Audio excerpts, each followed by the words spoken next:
আসসালামু আলাইকুম। সবাইকে আফিফ জার্মান হোমিওলে স্বাগতম।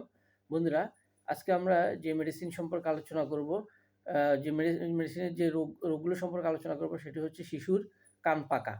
শিশুর কান পাকার ক্ষেত্রে যে সকল মেডিসিন আসতে পারে সেটি সর্বপ্রথম আলোচনা করছি। সর্বপ্রথম যে মেডিসিনটা আসে সেটি হচ্ছে ক্যাপসিকাম।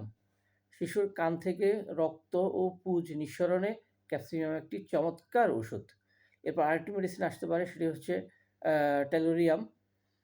টেলোরিয়ামের ক্ষেত্রে পুরাতন কর্ণরোগে কান থেকে মাছ ধোয়ার মতো জলবৎ পদার্থ যদি পুঁজ বের হয় এবং পুঁজ হাজাকর হয় এবং শিশুর কর্ণে বেদনা বা চুলকানি থাকে, তাহলে আমরা টেলোরিয়াম ব্যবহার করতে পারি।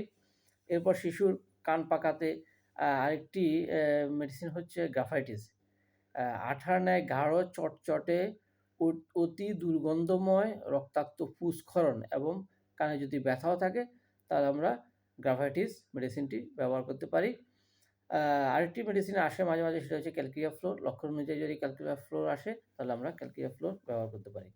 ভিডিওটি দেখার জন্য সকলকে ধন্যবাদ। ভিডিওটি ভালো লাগলে লাইক, কমেন্ট, শেয়ার করবেন এবং আমার চ্যানেলটি সাবস্ক্রাইব করবেন। ধন্যবাদ। আসসালামু আলাইকুম।